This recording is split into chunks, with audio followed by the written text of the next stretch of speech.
Hello and welcome. Today, Anastasia and I will be talking about The Painter and the Thief. Anyone interested in this fascinating documentary can go to internationalfilmseries.com to click on a link there and where the distributor, Neon, kindly shares its revenues with the IFS. The Painter and the Thief is the second feature-length documentary by Norwegian director Benjamin Riis, and it takes as its starting point the theft of two large paintings by Czech artist Barbara Kyselková from an Oslo gallery in 2015. Surveillance cameras help incarcerate the two criminals, and Barbara ends up developing a relationship with the tattooed ringleader, Carl Bertil Nordland. Nordland even becomes the subject of her new paintings. Here are some scenes from The Painter and the Thief. You're the craziest person I've ever met. I see what you're doing for me. You inspire me. This is insane. This is a very, very sneaky guy. He's a bad boy, really bad boy. I started to search for their paintings. You must know where it is. Do you understand the risk? Don't even try. Just tell me. Don't even try. I'm serious. This is destructive. So, who is the subject? Who is the observer? The fly-on-the-wall style favored by the filmmaker certainly tries to keep the camera completely out of it. There's not even a hint nor a suggestion of the camera in the room, even when Barbara and her husband are hashing out intimate details of their marriage with a couples counselor. Actually, Anna, was it a couples counselor? I can't remember. Or it wasn't a therapist, I don't think, right? So, do you recall? I'm not sure on the details. Yeah, I think they're just going through couples therapy, whatever that looked like.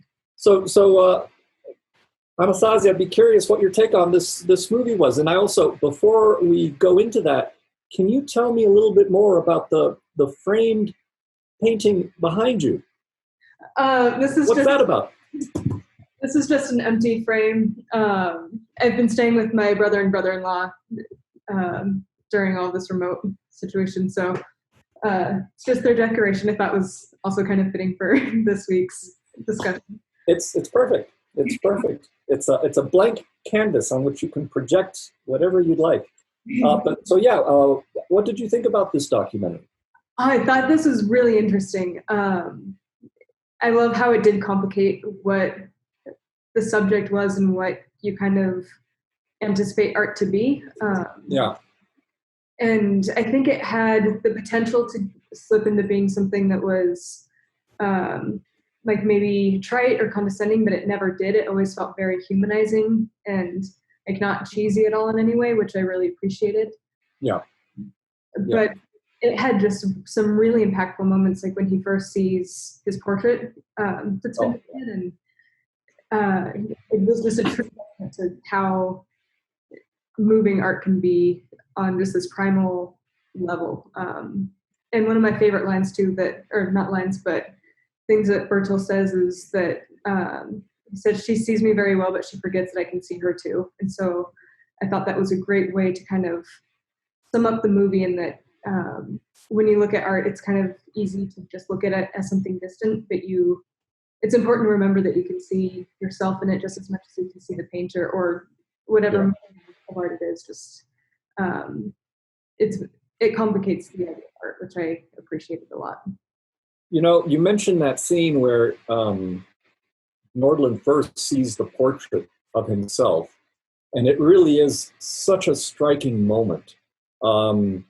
And I couldn't help but think about the fact that if I have one pet peeve, it is when documentary filmmakers when they keep the camera on the face of someone as they're crying. For me, that's always felt very invasive. Somehow, I don't know. It's a pet peeve, and yet when I say that, in this documentary, this will be the exception to the rule.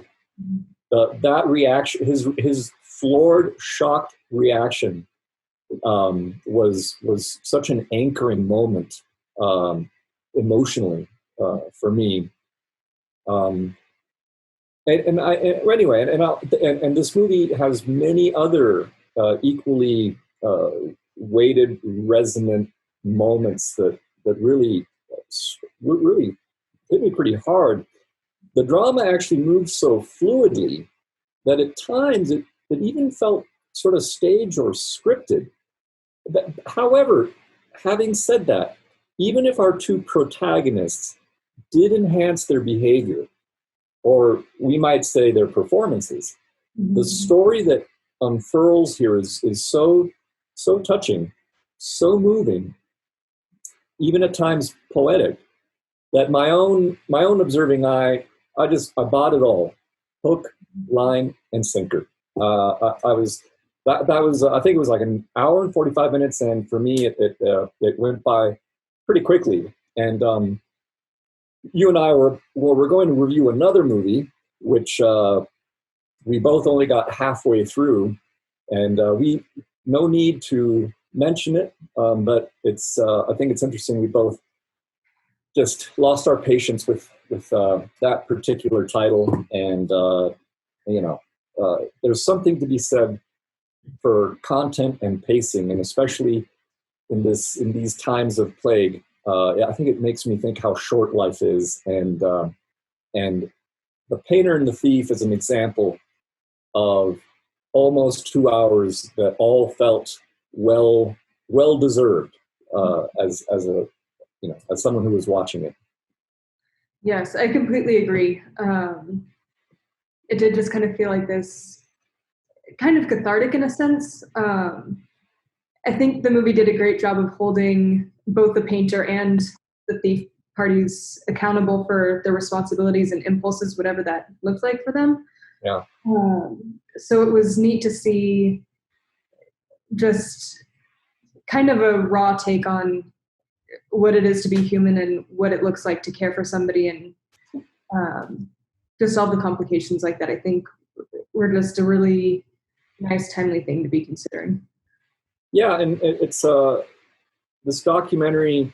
You start out watching it thinking that it's going to be from the painter's point of view, and then it switches around, and you start to see things from the view of Nordland, and I was really stunned at how much footage they had that also brought in the past for both of them. So even though the filmmaker had 3 years of filming, but because he was able to tap into so much footage from like the childhood, I mean, it actually felt like the filmmaker had access to decades of material. But it was all very seamlessly sewn together, and again, it was so seamlessly sewn together that it really it was there. There were some scenes where the camera was cutting it was cutting between characters as they're having an argument, and at no point do you ever see the camera or even the suggestion of anyone else in the room, which is anyway. I mean, most people won't even think about it. As somebody who's seen a lot of fly on the wall documentaries, I can't help but think about it. But it was, it just doesn't matter, because the story that comes out is so moving and worth watching. So I certainly, anyone watching this, if you like art, or even like crime stories, because we do get glimpses into the sort of Norwegian mafia, and it's got a lot of interesting elements, and it's getting widely praised by a lot of other critics. I think this is a safe bet for Anastasia and I will, of course, oftentimes, I hope in the future here, discuss other movies, some of which will be challenging, some of which might require a little bit more patience, but they'll still be worth your while. But this is an easy watch. It's absolutely It's compelling from beginning to end, and the time goes by quick. So that's my take on it, at least. And I want to thank Anastasia again for joining me for this short little mini review, and I hope we do it again soon. All right. Thank you.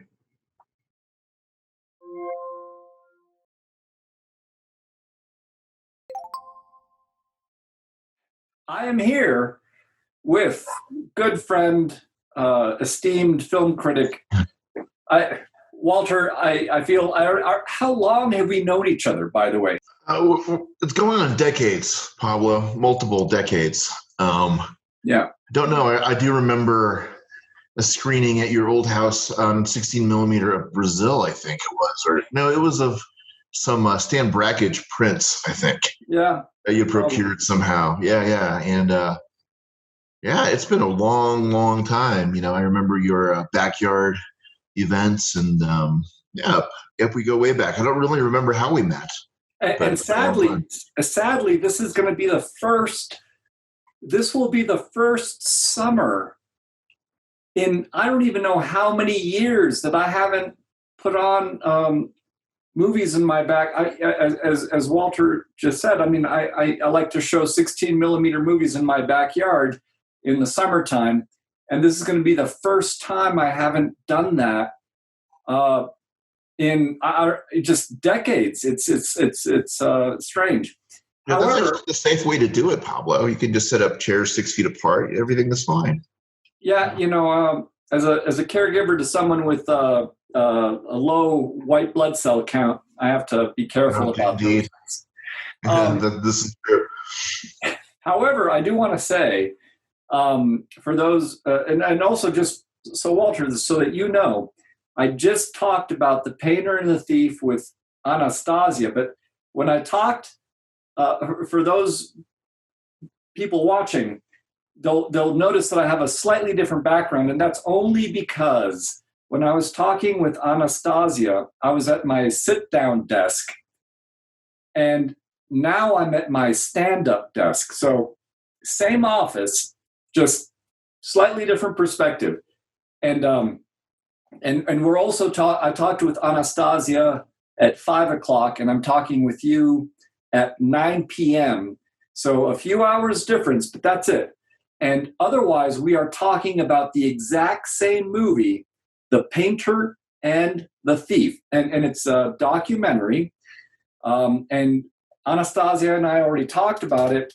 And also, I have to say that I also discussed the same documentary with Alex and Todd Davies on the podcast that will also be available. So we're all having like an informal movie discussion about the same documentary, and a lot of the intro stuff has already been laid out.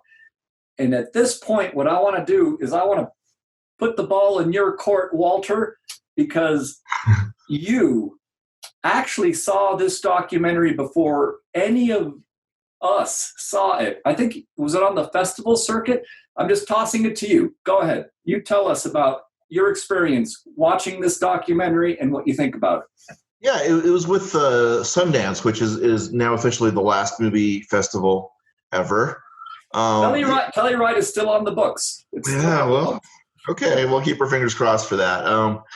But yeah, no, I saw it with the Sundance program, and I was really, frankly, blown away by it. I really enjoyed it. I thought it was subject matter wise fascinating, and I was really sort of personally moved by a lot of the revelations in it. I'm sure that you guys have already covered a lot of them. The thing that struck me the most, and maybe you have me at a disadvantage because you've already combed this over so much, but the thing that really struck me was the sequence where you discover, well, several, but for me, when you discover that Barbara, who is this really extraordinary painter, really gifted, genuinely gifted painter, is not able to make a living. She can't pay her bills.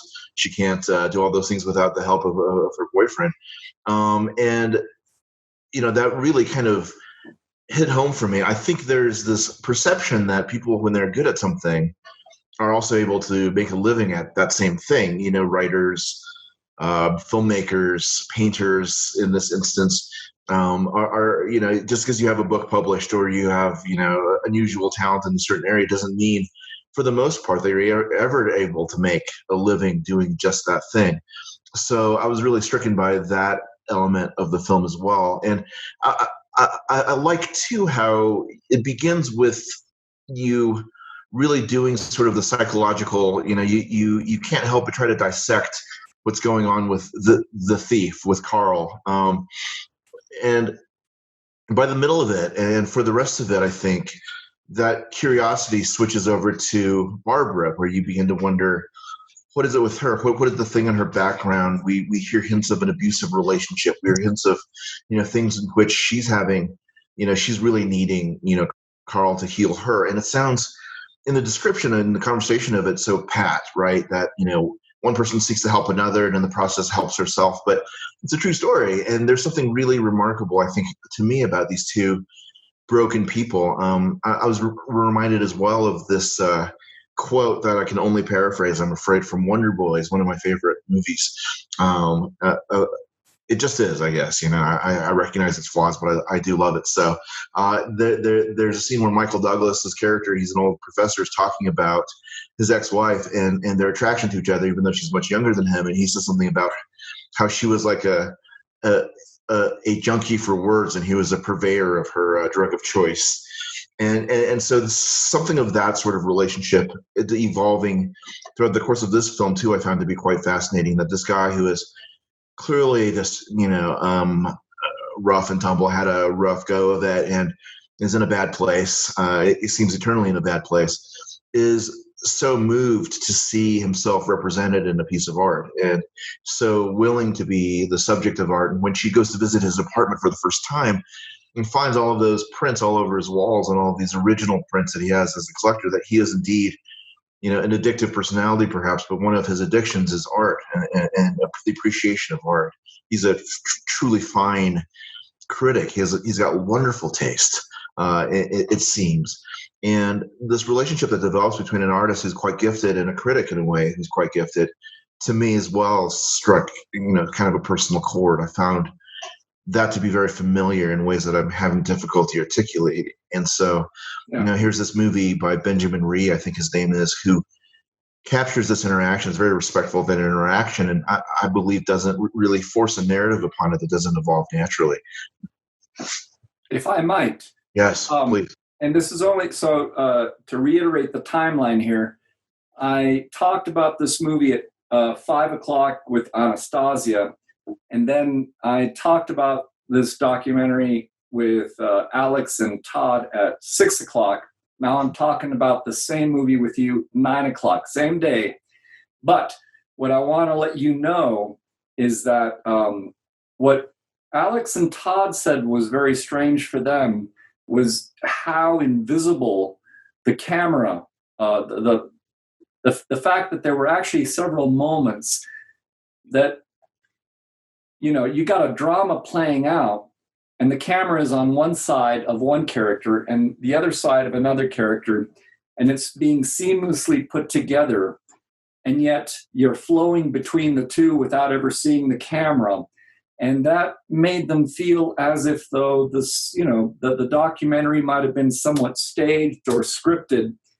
And I think that if you're savvy about camera placement, of course, that is something you might think about. Was that something that ever, crossed your mind? No. And I'm a good bit stupider than both Todd and Alex. It didn't occur to me really, but it raises an interesting point, because I never really think about, which is a statement belied by what I just said a couple minutes ago, I realize now, but I don't really think about documentary as the truth. I don't kind of hold to that. I believe that all documentaries, unless you're talking about, well, even Andy Warhol's documentaries where he had 12 hours of, someone lying in bed answering a telephone, I think there's always a point of view that there are always choices made in a documentary. You take 600 hours of footage and you winnow it down into 90 minutes. There's always going to be choices that are made for that.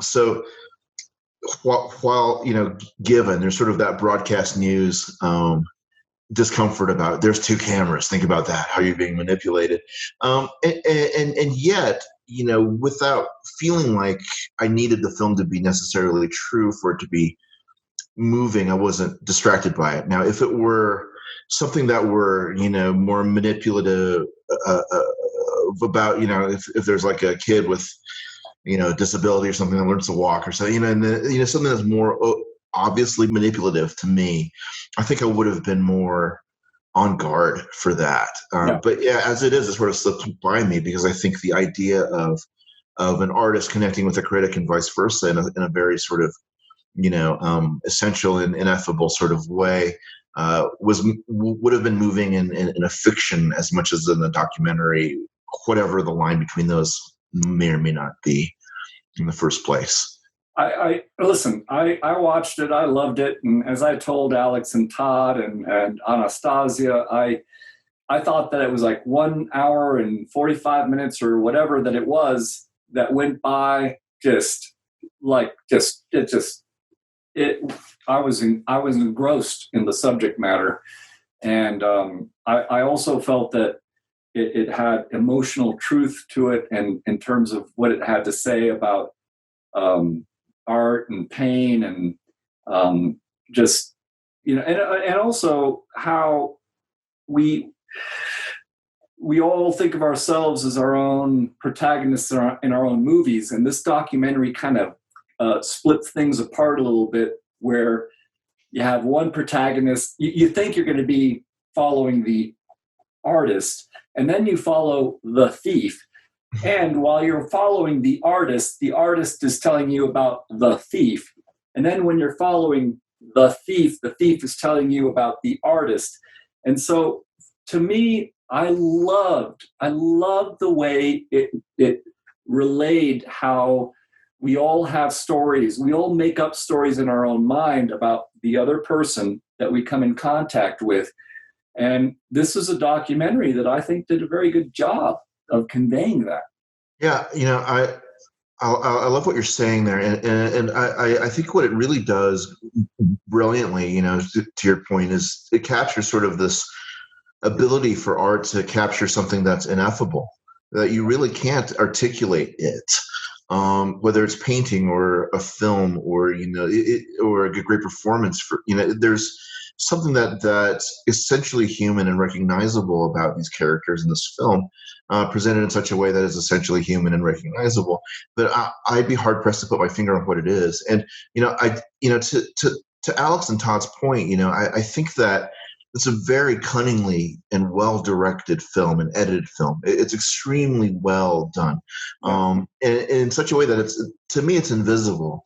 If I've seen it twice, if I watch it again, it won't be invisible anymore because the seed's been planted. Now I'll watch for it and I'll think about it. But for me, it almost is of a piece with what the film is talking about, in the sense that if you do what you do well enough, you evoke sort of this relationship with your audience that's sutured, that's intimate, and free of, I think, a lot of the intellectualization of lesser art, or art that's self-conscious, if you will, which is not lesser. There are a lot of artists like Hitchcock or Jacques Tati who are very self-conscious about their artificiality, and that's great. That's fine. But there are also things like this film, which if it's not truth, quote unquote, with a capital T, it at least it at least lands as truth.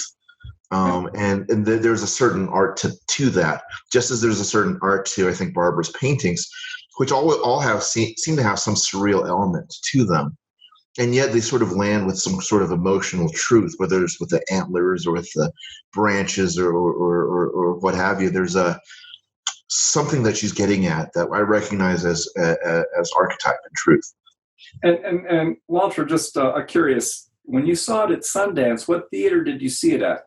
I actually saw it on a screener. I didn't travel. Okay, to it. So yeah, it was sent to me. I stopped going to the Sundance Festival at some point. So. And I only ask because I'm always curious about audience reaction or anything like that. So, right.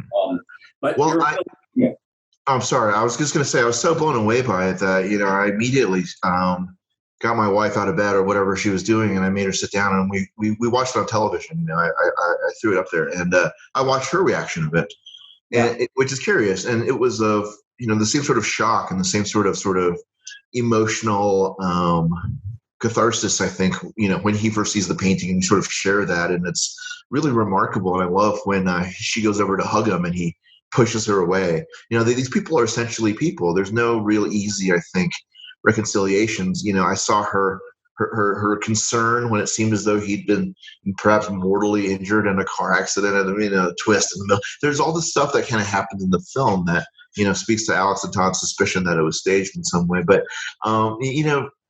for me, it's such a cunningly, craftily, cleverly done film. I didn't mind if it was. Yeah. Well, as I told Anastasia, if I have one pet peeve in the world, it is a documentary that the camera crowds the person who is having an emotional moment and they're crying, and it just keeps on them. And to me, that just feels so wrong, like on so many levels. Like, oh, just please let the person be alone for a moment. That's me. But this one, in the case of the painter and the thief, the first moment when that happens, and the catharsis happens, and the emotions happen, and the breakdown happens, this is the exception to the rule. This is the one time where, yes, it was okay for the documentary filmmaker to keep the camera on a person while they just lose it and have that moment. But I don't know of any other movie that I can say that. This is the exception to the rule. In this particular case, I am okay with it. Yeah, it's quite a moment, and it's hard to, again, I'm hard pressed to wonder, to articulate, to figure out why that's okay. I have the same sort of aversion to that kind of invasion. It feels like, sort of, raping of someone's emotions, essentially, for some kind of effect. I dislike that quite a lot, and I find it always to be manipulative, but I didn't find it to be so here.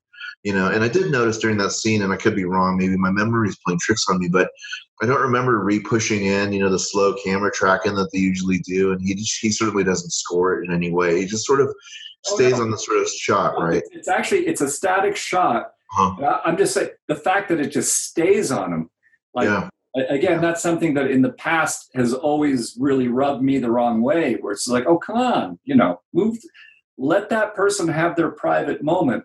But in this case, it was it was just different. There were layers of emotional, something was bubbling up from him, and to see it, that was actually, I felt, it was valuable. It wasn't just exploitive. Right? I was very moved. Totally.